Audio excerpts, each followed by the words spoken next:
You have probably heard this statistic. Ancient humans had a life expectancy of around 35 years, short, brutal over before it really began. You have heard it in documentaries, in school, in conversations about how lucky we are to live in modern times. It is one of the most repeated facts in popular history, and it is one of the most misunderstood. The number is real, the interpretation is almost entirely wrong, and understanding why changes how you think about the human body entirely. Life expectancy is a statistical average. It takes the age at death of everyone in a population, adds them together, and divides. The result is the average age at death. Now, here's the critical thing about averages. Averages are destroyed by extreme values.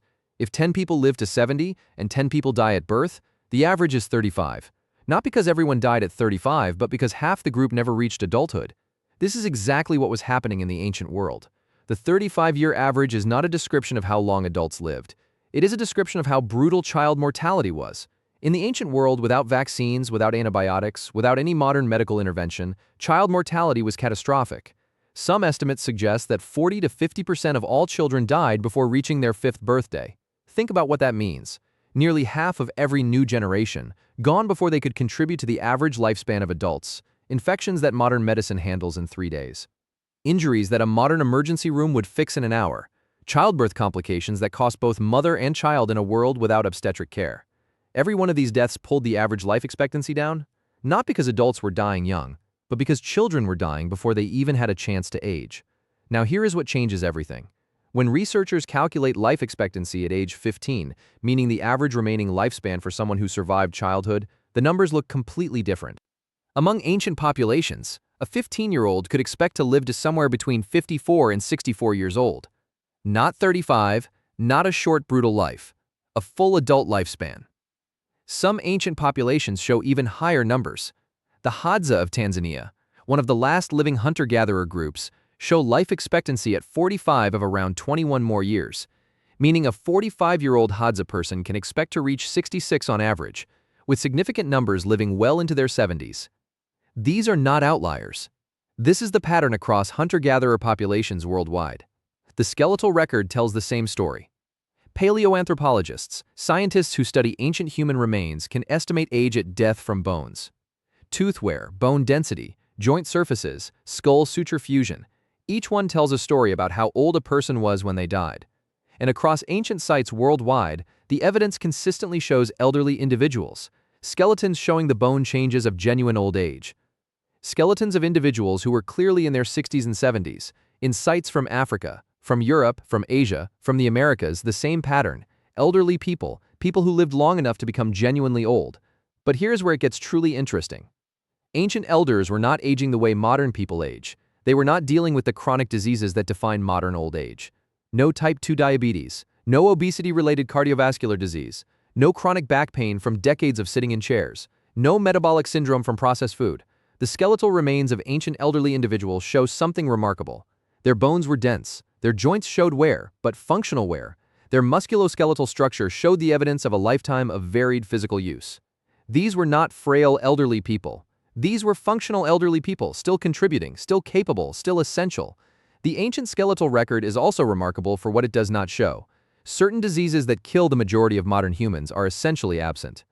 Atherosclerosis, the buildup of plaque in arteries that leads to heart attack and stroke, is the leading cause of death in the modern world.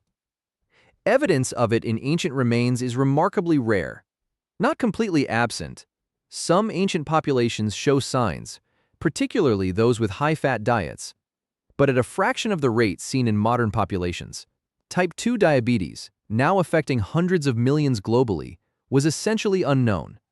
The lifestyle factors that drive it, sedentary behavior, processed food, chronic sleep disruption, simply did not exist. Osteoporosis, the brittle bones of modern elderly people, is almost completely absent from ancient elderly remains, because ancient humans used their bodies the way bodies were designed to be used. Weight-bearing exercise every single day, not from going to a gym, but from living. What ancient remains do show is the evidence of real physical work.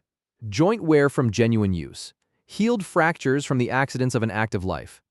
These bones tell the story of people who lived physically full lives.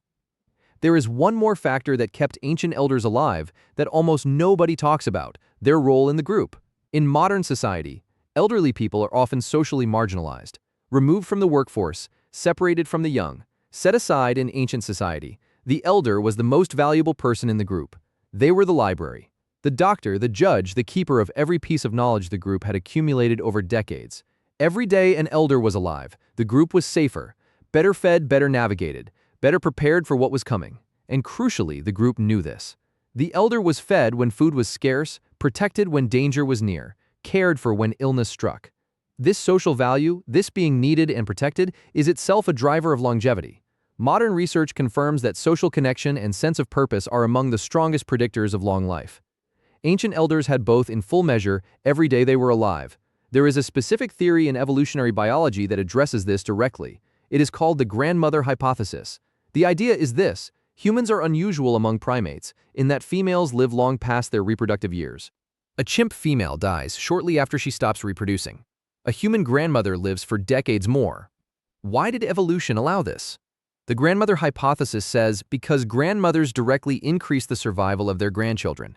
They gather extra food, they babysit while parents hunt, they teach skills that take decades to accumulate. Their presence, statistically, increases the survival rate of the children around them. Evolution kept them alive because keeping them alive was useful, not useful to themselves, useful to the group. This is why humans live so much longer than our closest relatives. We evolved to live long enough to be grandparents because grandparents saved lives. Here's what all of this actually tells us. The human body was not designed for a short life. It was designed for a long one. It was designed to reach old age and to be useful when it got there. The 35-year number has given generations of modern people a completely false picture. A picture of ancient life as brutish and brief, when the reality for adults who survived childhood was something quite different: a full lifespan, a physically capable old age, a socially central role that gave every year meaning and purpose, and a body kept moving, kept fed with real food, kept sleeping in sync with the sun, that aged far more gracefully than most modern bodies do. The next time someone tells you that ancient humans only lived to 35, you can tell them the real story. Childhood was brutal, but if you made it through, the human body was built to take you a long way further. To your 60s, your 70s, surrounded by people who needed you, in a body that, when given the right environment, did not give up easily. That is the story the bones actually tell, and it is a much better story than the one you were taught. Thanks for watching. See you in the next one.